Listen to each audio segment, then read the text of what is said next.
तो बिना गुड़ के ना खाएं। यहां पर चेन्नई में गुड़ और घी के साथ बाजरे की रोटी आप खा सकते हैं, गुड़ और घी के साथ जवारी की रोटी आप खा सकते हैं। ज्यादा आप खाएं तो चावल आपके लिए, धान जो यहां होता है वो सबसे अच्छा है।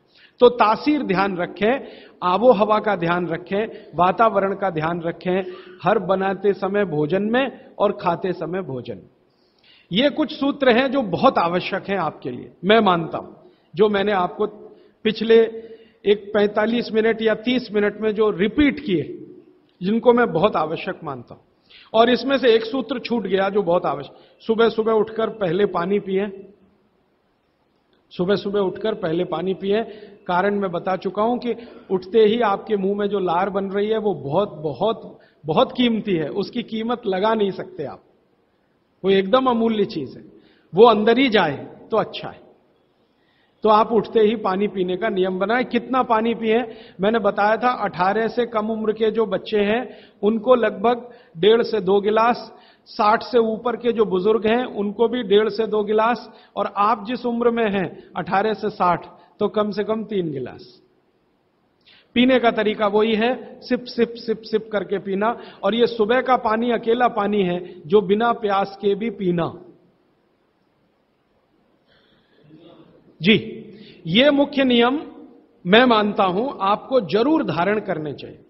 और मेरी एक दूसरी गुजारिश है, आप जितने भी लोग बैठे हैं इन सब नियमों को पालन करें। आज से कुछ ने तो शायद शुरू भी किया है 2-3 दिन से, जरूर पालन करें। हो सकता है कि 6 महीने के बाद, 8 महीने के बाद मेरी आपकी फिर मुलाकात हो, तब आप मुझे इसकी रिपोर्टिंग करें। रिपोर्टिंग करें क्यों? मैं आप सबको भागवत का चेला बनाना चाहता हूं। मैं ये चाहता हूं, मैं विनम्रतापूर्वक कह रहा हूं, मैं ये चाहता हूं कि जो ज्ञान मैंने 6 साल में लिया, ये साल भर में आपके पास पूरा पहुंच जाए। क्यों? आप तो इसको अपने जीवन में पालन करके स्वस्थ रह ही सकते हैं, अपने परिवार को भी रख सकते हैं और पड़ोसियों को भी रख सकते हैं। और भागवत ने कहा है कि जो अपने दुखों को दूर कर ले और दूसरों के दुखों को दूर करने का काम करे, वो ही मोक्ष का भागी है, माने भागीदार हो सकता है। तो मैं चाहता हूं आप सब मेरे साथ मोक्ष में चलें, वहां भी हम यही करेंगे, तो आप अच्छे हो जाएंगे, देश भी अच्छा हो जाएगा। ये कहकर मैं अब प्रश्नों की तरफ चल रहा हूं।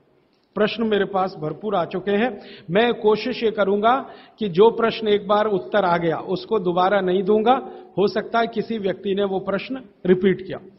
ज्यादातर प्रश्न जो हैं वो रोगों से संबंधित हैं, इस रोग में क्या करें, उस रोग में क्या करें। तो सबसे पहला प्रश्न जो मैं सबसे आसान मानता हूं, आंखों के नीचे काले धब्बे आ गए हैं तो क्या करें। मैं इसका उत्तर पहले दे चुका हूं, फिर दोहराऊं। आपको सबसे अच्छा आसान उपाय मैं बता रहा हूं, वो ये, जिनको भी डार्क सर्किल है सवेरे उठें, सबसे पहला जो आपका थूक है, मुंह का लार है, इसको आंखों के नीचे लगा के मालिश करें, हल्की हल्की मालिश करें। आपके सारे डार्क सर्कल खत्म हो जाएंगे। और ये जो सुबह का मुंह का लार है, इससे आप अपने त्वचा रोग भी ठीक कर सकते हैं। खाज है, खुजली है, दाद है, सोराइसिस है, इचियोसिस है, एक्जिमा है, हर जगह इसको अप्लाई करें और हल्की हल्की मालिश करें। कोई कहेगा कि बहुत ज्यादा शरीर में है तो इतना तो थूक बनता ही नहीं है, और पूरे शरीर पे लगाना पड़े तो ऐसी स्थिति में आप मुझे व्यक्तिगत रूप से शाम को 4 बजे मिलें। मैं आपको एक ऐसी दवा बता दूंगा या लिखा दूंगा जो थूक भी बढ़ा देगी और आपकी शरीर की खाज, खुजली, दाग, धब्बे सब मिटा देगी। वो व्यक्तिगत है। नींद बराबर नहीं आती, नींद बराबर नहीं आती है तो इसका माने एक ही आप जान लीजिए कि आपके शरीर में अगर वात बढ़ा हुआ है, वायु बढ़ी हुई है, तो अच्छी नींद कभी नहीं आएगी। तो इसके लिए बहुत सरल उपाय मैंने बताया था। रात को गाय का घी हल्का गर्म करके दोनों नाक में डाल के सोएं। गाय का घी हल्का गर्म करके, जब वो तरल हो जाए उतना ही गर्म करें और एक एक बूंद दोनों नाक में डालें और हल्के से खींचें, ज्यादा तेज नहीं, बस इतना करेंगे अंदर चला जाएगा। बहुत खींचने की जरूरत नहीं है क्योंकि आगे चला जाएगा, जहां नहीं जाना चाहिए वहां भी चला जा सकता है। तो हल्का खींचकर छोड़ दें और सो जाएं, भूल जाएं। फिर नींद बहुत अच्छी आएगी, खर्राटे बिल्कुल बंद हो जाएंगे, स्नोरिंग बिल्कुल खत्म हो जाएगी। नींद के समय जो खराब खराब सपने आ रहे हैं वो सपने कभी आएंगे नहीं, अच्छे ही सपने आएंगे जब भी आएंगे। रात में नींद कभी खुलेगी नहीं, 6 घंटे के पहले आप उठेंगे नहीं कम से कम। रात की नींद खुलने का एक वो तकलीफ आ गया ना, पेशाब आती है नींद खुल जाती है। घी डाल के सोएंगे तो रात को नींद कभी नहीं खुलेगी, 6, साढ़े 6, 7 घंटे के बाद ही खुल। और बच्चों को तो जरूर करें, इससे और एक फायदा होगा, स्मरण शक्ति बढ़ेगी। ठीक है, तो अब एक ही कागज पर ये 3 प्रश्न थे, तीनों उत्तर दे दिए। अब आगे जिस कागज में ये प्रश्न आएंगे उत्तर नहीं दूंगा। अभी है हाई ब्लड प्रेशर, रक्त का ऊंचा दबाव, अस्थमा, पेट की कब्जी, और इसमें भी फिर आ गया है त्वचा का कालापन, वो मैं उत्तर दे चुका हूं। अब मैं आ जाता हूं ब्लड प्रेशर हाई है। वैसे तो ब्लड प्रेशर हाई और लो होना ये काल्पनिक चीज है, कभी बाद में चर्चा करूंगा, लेकिन अगर आपके मन में बैठ गई है तो इतना ही जान लीजिए कि आपको जब लग रहा है और डॉक्टर को ही कह रहा है कि आपका बीपी हाई है, तो समझ लीजिए इसको बागवती जी दूसरे सूत्र में कहते हैं कि रक्त की अम्लता बढ़ी हुई है, एसिडिटी बढ़ी हुई है। अब रक्त में अम्लता है तो अम्लता को खत्म करने के लिए क्षारीय चीज खाएं, क्षार चीज खाएं, क्षार। अब क्षार वाली चीजें क्या है? सबसे अच्छी क्षार की चीज है मेथी, सब्जी के रूप में भी और दाने के रूप में मेथी। दूसरी क्षार वाली चीज है, आप में से जैन है तो वो नहीं खाएंगे, लेकिन जो जैन नहीं है उनको बता देता हूं, गाजर। तीसरी क्षार वाली चीज है कोई भी ऐसा फल जिसमें रस नहीं है, कोई भी ऐसा फल जिसमें रस नहीं है। सेब ये क्षारीय है, केला ये क्षारीय है, अमरूद ये क्षारीय है। कोई भी ऐसे फल याद रहेगा आपको जिसमें रस नहीं है, ये सब क्षारीय है। सब्जियों में पालक क्षारीय है, बैंगन क्षारीय है। आलू के बारे में कहते हैं ना अम्लीय ना क्षारीय, वो बीच का है। तो जो सब्जियां आपको क्षारीय हैं और जो मसाले माने औषधियां क्षारीय, इनका उपयोग करें तो अम्लता अपने आप कम होगी, तो ब्लड प्रेशर कम होगा, तो ट्राइग्लिसराइड कम होगा, मोटापा भी कम होगा, सब कुछ कम होगा आपका।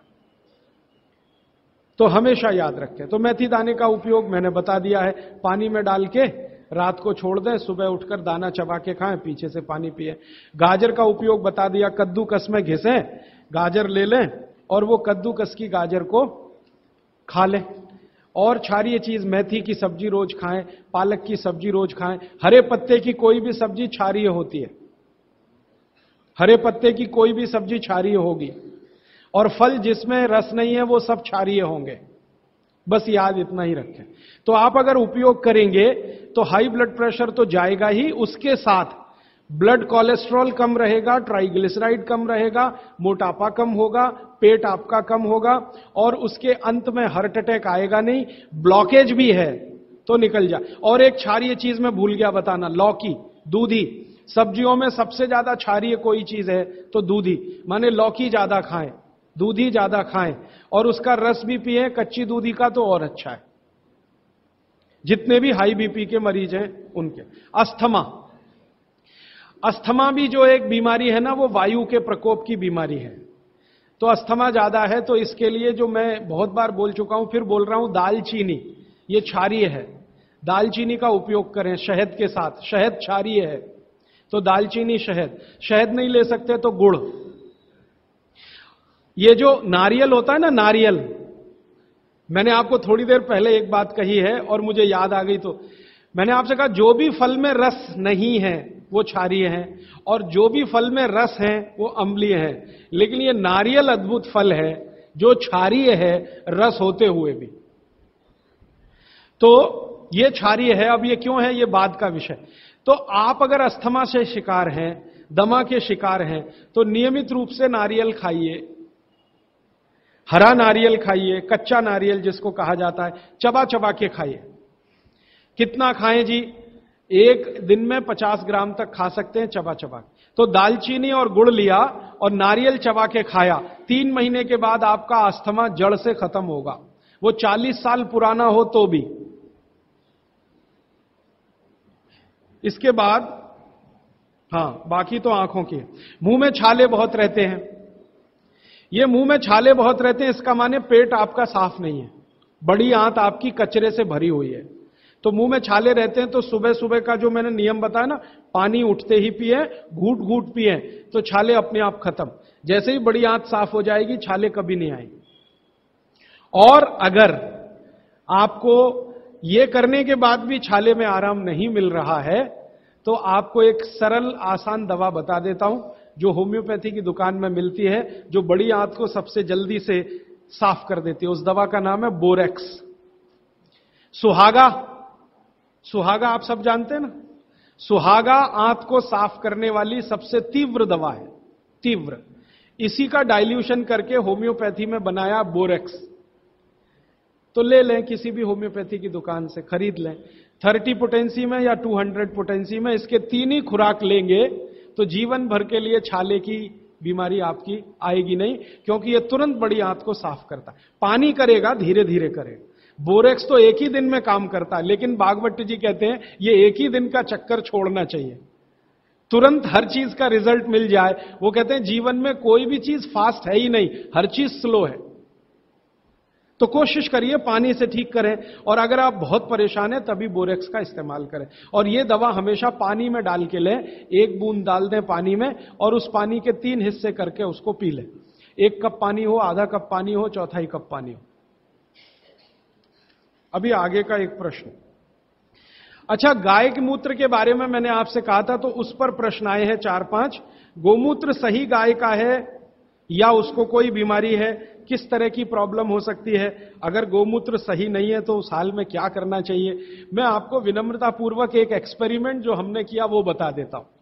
गाय को हमने 6 साल जहर खिलाया। एक गाय पर यह एक्सपेरिमेंट हमने किया। 6 साल जहर खिलाया, सबसे खराब जहर खिलाया। उसका नाम है संखिया, अंग्रेजी में कहते हैं आर्सेनिक। तो हमने गाय को दिया, चारे में मिलाकर दिया, बहुत मामूली मात्रा में, क्योंकि हम जानते हैं ज्यादा देंगे तो गाय मर जाएगी। हमें यह देखना था कि ये थोड़ा थोड़ा जहर देते हैं तो उस पर असर क्या आता है। तो 6 साल जिस गाय पर हमने ये प्रयोग किया, वो गाय अभी भी जीवित है, अभी भी जीवित है और स्वस्थ है, तंदुरुस्त है। हमने हर बार उसको संख्या दिया और हर दिन उसके मूत्र में टेस्ट किया, आया कि नहीं आया। क्योंकि ऐसे कहते हैं ना, खाओ तो सब कुछ आने ही वाला है मूत्र में और ब्लड में। तो 6 साल लगातार उसको संख्या खिलाने के बाद भी उसके मूत्र में 1.0000 में चले जाएं, उतना भी संख्या कभी नहीं आया। अद्भुत है ये। अब मुझे पुरानी बात इसमें जोड़नी है। बहुत लोग कहते हैं ना, गाय के गले में शंकर भगवान का निवास है। वो शायद शंकर जी ने पी लिया। शंकर जी तो मशहूर है ना खराब से खराब जहर पीने के लिए, तो शायद गले में शंकर जी हैं गाय के, तो वहीं रुका। और सच में हमने ये देखा, इसमें मैं एग्जेजरेशन नहीं कर रहा हूं। आप चाहें तो वो गाय कभी भी आके देख सकते हैं। हमने उसके गले के आसपास महसूस किया 6 साल में एक ब्लू कलर का रिंग बन गया है, ब्लू कलर का। और वहां से ब्लड निकाला, उसको टेस्ट किया तो उसमें पूरा संख्या है, माने आर्सेनिक है। गले के नीचे वो गया ही नहीं, गले में ही रुक गया। शंकर भगवान ने शायद रोक लिया। तो आप बेखटके गाय का मूत्र पी लीजिए। आपके दिल में ऐसा लग रहा है वो कचरा खा रही है, आप चिंता मत करिए, ये कचरा जाएगा नहीं उसके मूत्र तक। भगवान ने उसके शरीर में ऐसी व्यवस्था करके रखी हुई है। लेकिन अच्छा ये होगा आपके दिल और मन की तसल्ली के लिए कि गाय अच्छा चारा खाती हो, साफ सुथरे वातावरण में रहती हो और नियमित घूमने के लिए जाती हो, उसका मूत्र जरूर पिएं, वो सबसे ज्यादा लाभकारी तो है। लेकिन कुछ मजबूरी आ गई, मजबूरी से मतलब मैं समझाना चाहता हूं।